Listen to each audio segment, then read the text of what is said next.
আমি হযরত কিবলা আলমের সামনে তো গোড়া কায়নাত আমার হাতের সামনে, এজন্য আমি কোন বলে এটা ফায়াকুন হয়।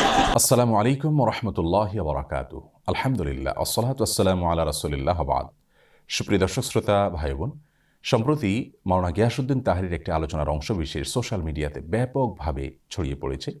আল্লাহর দন রাসূলকে দিয়া গেলেন আল্লাহ গায়েব হইয়া, আল্লাহর দন রাসূলকে দিয়া গেলেন আল্লাহ গায়েব হইয়া, রাসূলের ধন খাজা পাইয়া, রাসূলের ধন খাজা পাইয়া শুইয়া আছে আজমিরে, কেউ ফিরে না খালি হাতে, খাজা তোমার। গানে গানে এখানে তিনি যে কথাগুলো বলেছেন, এ কথাগুলো যদি একজন ইমানদার মানুষ বলেন, বিশ্বাস করেন, তাহলে তিনি সঙ্গে সঙ্গে বেঈমান হয়ে যাবেন, সঙ্গে সঙ্গে তিনি ইসলাম থেকে খারিজ হয়ে যাবেন। তার সঙ্গে আর একজন মুশরিকের, একজন হিন্দুর কোনো পার্থক্য থাকবে না যদি তিনি এই গানের কথামালাগুলোকে বিশ্বাস করেন। কারণ এখানে সুস্পষ্টভাবে আল্লাহর সঙ্গে শিরকে আকবর হয়, বড় শিরক হয়, এরকম কথা রয়েছে। এখানে বলা হচ্ছে যে আল্লাহর ধন রাসূলকে দিয়ে আল্লাহ গেলেন গায়েব হইয়া। আল্লাহর ধন যদি রাসূলকে দিয়ে আল্লাহ গায়েব হয়ে থাকেন, নাউজুবিল্লাহ, তাহলে সেক্ষেত্রে তার বিবরণ তো কোরআনে থাকবে, তার বিবরণ তো রাসূল আকরাম সাল্লাল্লাহু আলাইহি ওয়াসাল্লামের কোনো হাদিসে থাকবে। অথচ কোরআন হাদিসে এরকম কোনো কথা তো নাই, বরং হুবহু এর বিপরীতটি কোরআনে রয়েছে অত্যন্ত পরিষ্কারভাবে, স্পষ্টভাবে।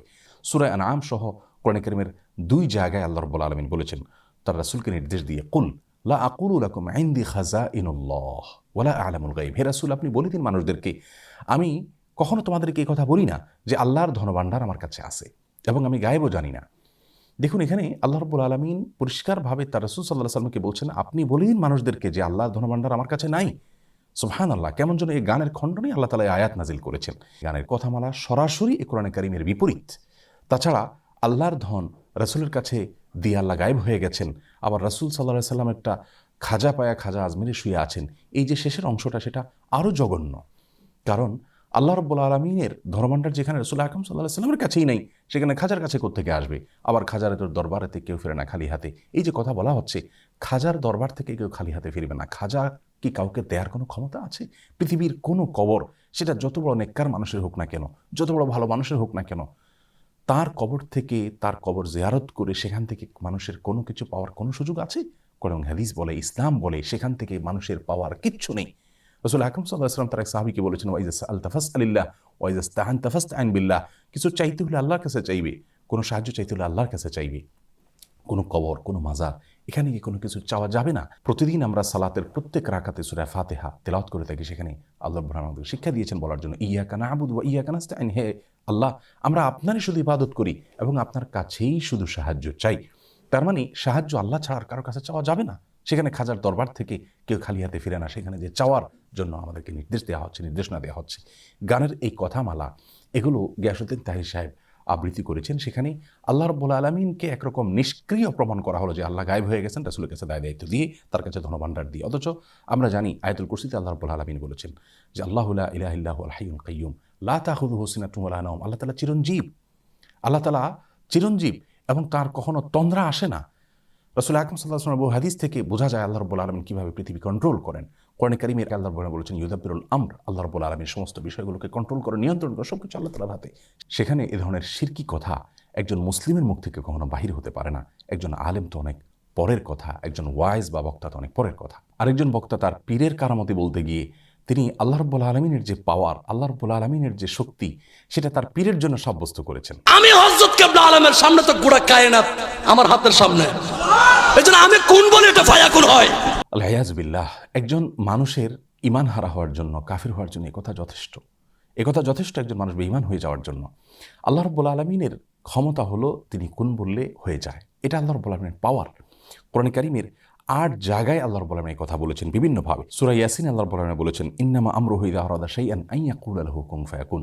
আল্লাহ রাব্বুল আলামিন কোনো কিছু চাইলে কোন বলেন, এরপর জিনিসটা অটোমেটিক হয়ে যায়। সূরা বাকারা 117 নম্বর আয়াতে আল্লাহ বলেছেন, বাদিউস সামাওয়াতি ওয়াল আরদ ওয়া ইযা কাযা আমরান ফাইন্নামা ইয়াকুলু লাহু কুন ফায়াকুন। আল্লাহ রাব্বুল আলামিন আসমান এবং জমিনের নবমণ্ডল এবং ভূমণ্ডলের সৃষ্টিকর্তা। তিনি কোনো কিছুর ফায়সালা করলে, কোনো কিছু সৃষ্টি করতে চাইলে তিনি কোন বলেন, এরপরে সেটা হয়ে যায়। এরকম 8 জায়গায় আল্লাহ রাব্বুল আলামিন বলেছেন একই কথা। এটা আল্লাহ রাব্বুল আলামিনের শানে শুধুমাত্র খাটে। আল্লাহর কোনো নেককার বান্দা, আল্লাহর কোনো প্রিয় মানুষ বা পৃথিবীর কারোর যদি এরকম কোনো পাওয়ার তার জন্য সাব্যস্ত করা হয় যে তিনিও কোন বললে হয়ে যায়, তাহলে তাকে তো আল্লাহর সমকক্ষ সাব্যস্ত করা হলো। অথচ আমরা কোরআনে কারীমের আয়াত স্পষ্টভাবে জানি যে লাইসা কামিথলিহি শাই, আল্লাহর অনুরূপ, আল্লাহর সমকক্ষ আর কেউ নেই।